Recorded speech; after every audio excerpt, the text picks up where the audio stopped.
going to continue with our series of study on the 5 solas of the Protestant Reformation. We've already had 2 messages on the question of sola fide, or justification by faith alone, which was the material or the substantial issue over which the Reformation was fought.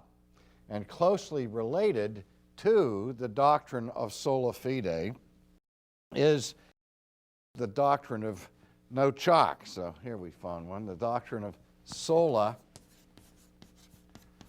gratia, or gratia, however you want to pronounce it, which means literally by grace alone.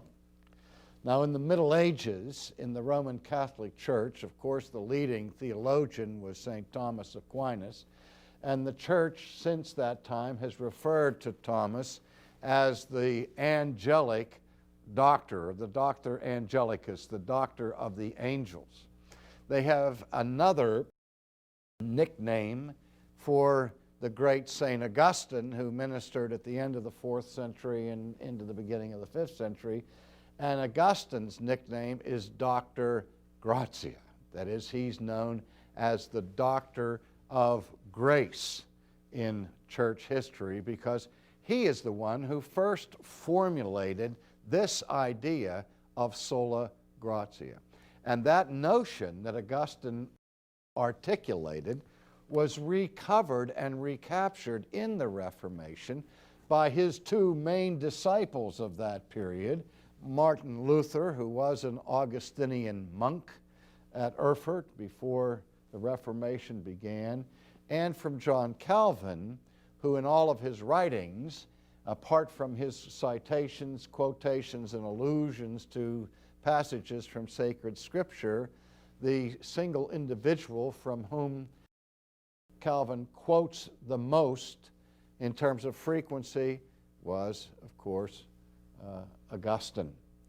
And so we look back to Augustine and the controversies in which he was involved to get a source of understanding of this idea of sola gratia. Before I look back to Augustine, however, I'd like to read a passage from the historical introduction to the English translation of Martin Luther's famous work, De Servo Arbitrio, that is on the bondage of the will, that was put out by the Fleming Revell Company many, many years ago.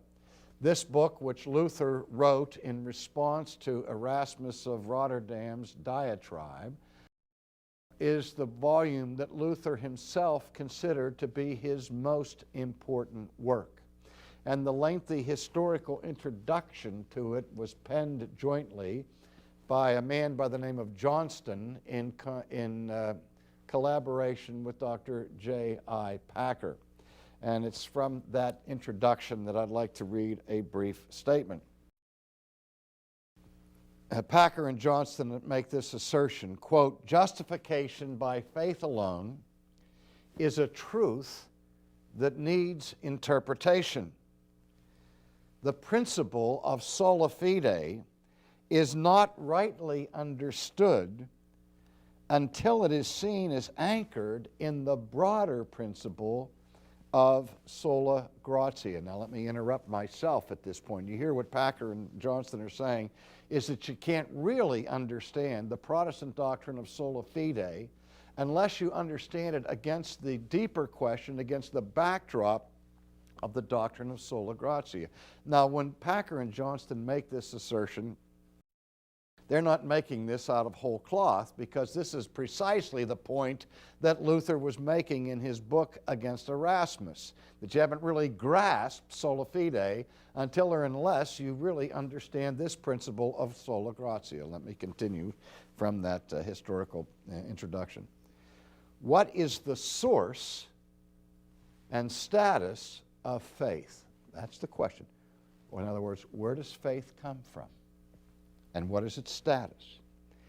Is it the God-given means whereby the God-given justification is received? Or is it a condition of justification which is left for man to fulfill? Now, do you understand the difference there?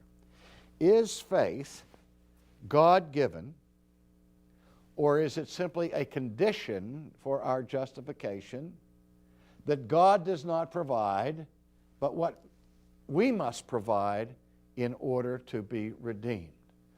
So, for example, as I think we will see, two people can both affirm the doctrine of justification by faith alone.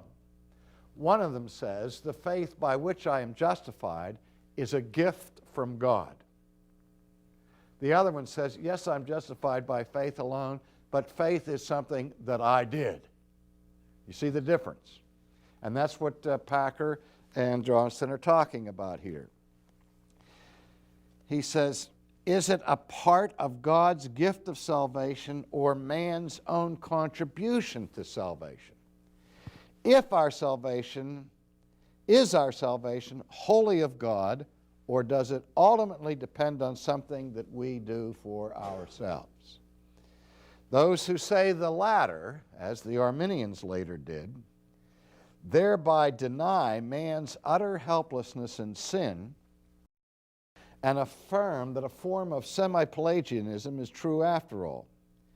It is no wonder, then, that later Reformed theology condemned Arminianism as being, in principle, a return to Rome, because, in effect, it turned faith into a meritorious work and was a betrayal of the Reformation because it denied the sovereignty of God in saving sinners, which was the deepest religious and theological principle of the Reformers' thought.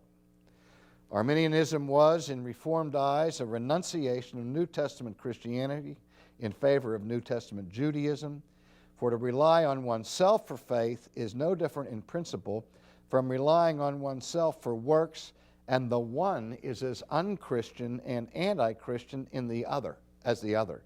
In the light of what Luther says to Erasmus, there is no doubt that he would have endorsed this judgment. Now let me just say here, when I first read that, I blinked. I said, I can't believe that J.I. Packer and his compatriot would speak so strongly about Arminianism as to say that it is unchristian in this respect and anti-Christian in this respect, when it in fact makes faith a work that we do and becomes the basis in the final analysis of our salvation. Let me try to soften that a little bit, because I believe that Packer, as well as I do, believes that Arminians are Christians and don't belong to the temple of the Antichrist. We differ strenuously on this question that they're debating here, but when you talk to Arminians, they shun away from the idea that the faith that they bring to the table is a righteous, meritorious work that becomes part of the grounds of their salvation. Arminians, every Arminian I've ever dealt with on this point, truly affirms that justification is by faith alone, by the imputation of the righteousness of Christ, and not by our works, even though they believe that faith is something that we bring to the table. But that's different from saying that they believe that their faith is a good work that is the basis of their salvation. They don't say that. Maybe what these men are saying is, if they were really logically consistent with their situation and with their doctrine, they would have to say that. But we're not always logically consistent, and sometimes we escape heresy by a lucky inconsistency or a happy inconsistency, as the case may be. Also, when they say this idea is as unchristian or anti-Christian as other matters are, I need to soften that. I'm sure that there are ideas in my head, in my theology, that are wrong. And insofar as they're wrong, they're unchristian. And insofar as they're wrong, they are anti-Christian. And I think that's true of all of us, that all of us pick up ideas along the way that are really not compatible with Christian thinking. And in fact, we've been seduced by anti-Christian ideas. I say today that the average concept of free will that most Christians use in their thinking is a pagan notion. They don't embrace paganism. They don't see it as a pagan notion. I'm convinced it is a pagan notion. But it's one thing for me to say you have unchristian elements in your thoughts and saying, therefore, you're not a Christian. See the difference? Now, those elements in your thought may be so unchristian as to make you an unchristian. You may have the unchristian idea that Jesus, you say you're a Christian, but you don't believe in the deity of Christ. If that's the case, I would say that unchristian idea is so significant that it vitiates your profession of faith in Christ altogether. So I hope we have that straight. Now, this whole idea of sola gratia that Packer and others are talking about here is related historically to two other theological issues. We've seen that it's indirectly related to justification. We'll come back to that. But the two major theological concepts by which this phrase, sola gratia, has immediate application are, number one, the doctrine of original sin, because it was in that context that this idea was first affirmed by Augustine, and second of all, the doctrine of election. And so it's original sin and election that are the twin doctrines that are related closely to the idea of sola gratia. So we'll look at that now as we proceed in our study. A quick overview of the history, and by the way, I've written an entire book on the question of the relationship of sola gratia to our salvation and to the issue of original sin and free will, entitled Willing to Believe, where I go through the whole historical debates on this issue, beginning with Pelagius and Augustine and Cassianus and Luther and the Roman Catholic view and the Arminian view, the dispensational view, Edwards's view, and so on throughout church history. And also deal in another book with sola gratia to some degree, and that's the book called Grace Unknown. That is an overview. It gives us an overview or a compendium of the basic doctrines of historic Reformed theology. I wrote it initially to help people who were trying to answer the question, well, what is this Reformed theology? And so an overview of that is found in Grace Unknown. Well, in any case, let's look first at the historical provocation that led to this phrase in the teaching of Augustine, and it came about in the so-called Pelagian controversy that took place roughly around the turn of the century, from the 4th to the 5th centuries.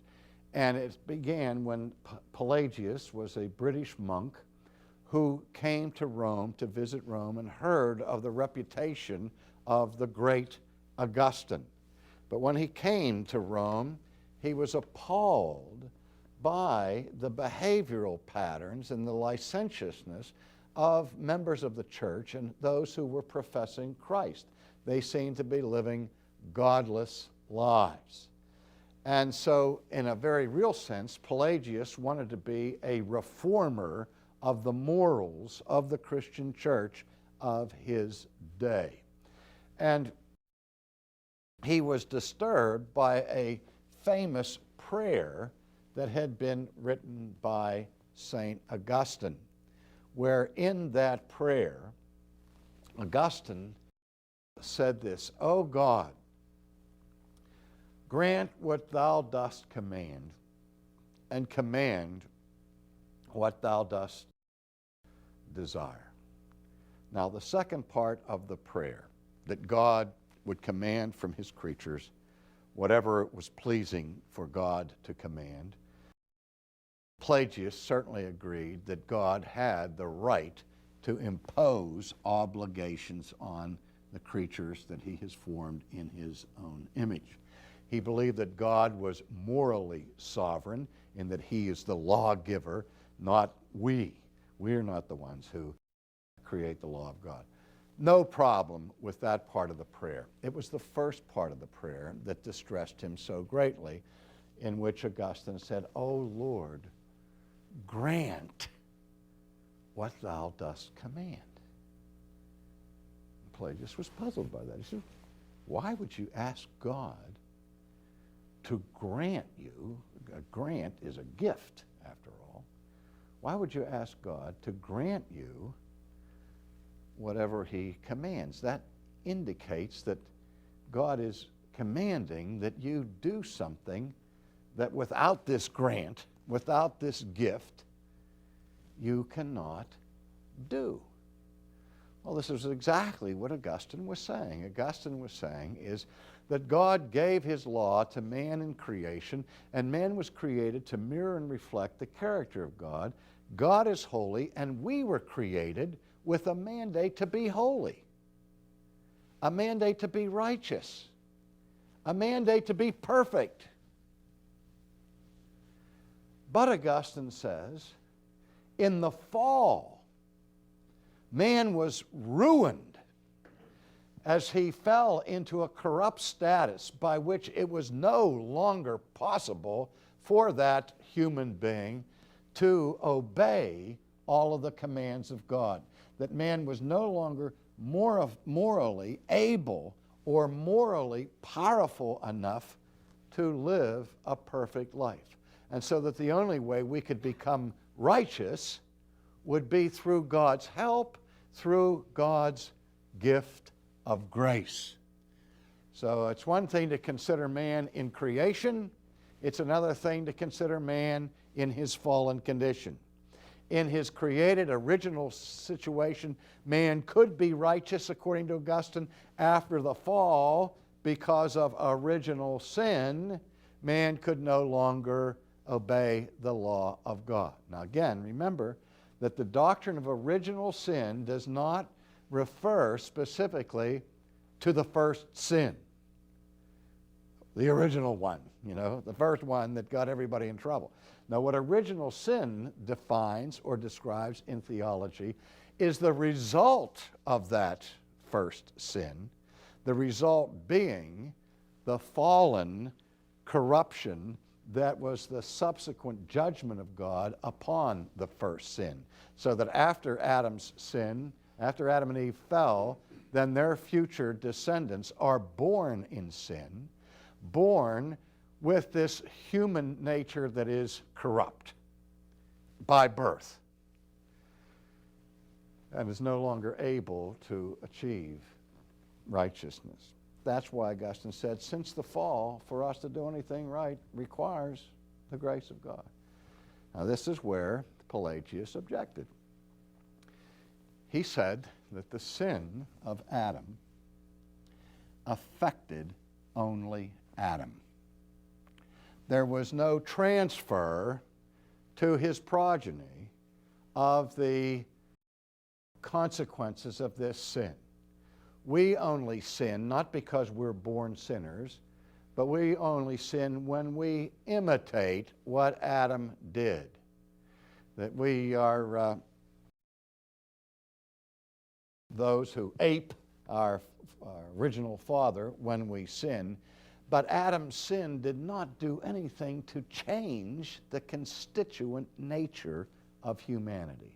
We are born today in the same condition as Adam was when he was first created. So that we have the same abilities, the same powers that Adam had when God first made him. So Pelagius went on to say that we as human beings still have the power to live perfect lives without grace. Now, it's not that he was opposed to grace. He said not only can we theoretically live perfect lives without the grace of God, but there are people, in fact many people, who achieve that and who actually live righteous lives. Now, it's made more difficult because so many people have echoed and imitated Adam by being copycat sinners, as it were, that we now live in a society, an environment where there's so much sin that makes it hard for the person who still has the constituent nature of the original Adam to make it through life without sinning, because there are these negative pressures all around him. But still, the ability is there. The moral ability to perfection remains in the soul and the heart of human beings since Adam. Now he went on to say that grace helps. He wasn't opposed to grace. His concept was this, that grace facilitates living a righteous life. And of course the word facilitate means to make easier. But grace, Pelagius insisted, is not necessary for a person to be righteous. So that was the issue, and that provoked so much of Augustine's insightful teaching on the fall of man and on the doctrine of election or of predestination. Now, as a result of this conflict, the church of that time roundly and soundly condemned Pelagius as a heretic and completely rejected Pelagian theology, not only in the 5th century, but again in the first 3 canons of the Council of Trent in the 16th century. The church reaffirmed its judgment against Pelagianism. And in fact, in the 5th century, the church ruled in favor of St. Augustine vis-a-vis Pelagius. And the principal idea of Augustine can be summarized with these words: moral inability. Namely, that the fall was so radical and so corrupt, sin so invaded our humanity, that we are born in a state that the Bible describes in terms of being in a state of spiritual death or in bondage to sin, and saying that we are morally impotent to do the things of God. Augustine said there can be an outward conformity to the law of God from unconverted people and unregenerate people, what Calvin would later call civic righteousness or civic virtue. There are still parents that have a natural love for their children and so on. But there is no inclination or desire of the human heart for the things of God, because the heart of fallen humanity is now a heart of stone. And in that heart, it only has wicked desires continually. And Augustine said, even after conversion, that our best works, even with the assistance of divine grace, are splendid vices, because sin is so damaging that it attaches itself to us even after conversion until we are glorified by God in heaven. And so Augustine is saying, without God's doing the work, we are powerless to do spiritual good. Now that was the issue then. That issue was resurrected in the 16th century with a vengeance. And we will look at that in our next lesson.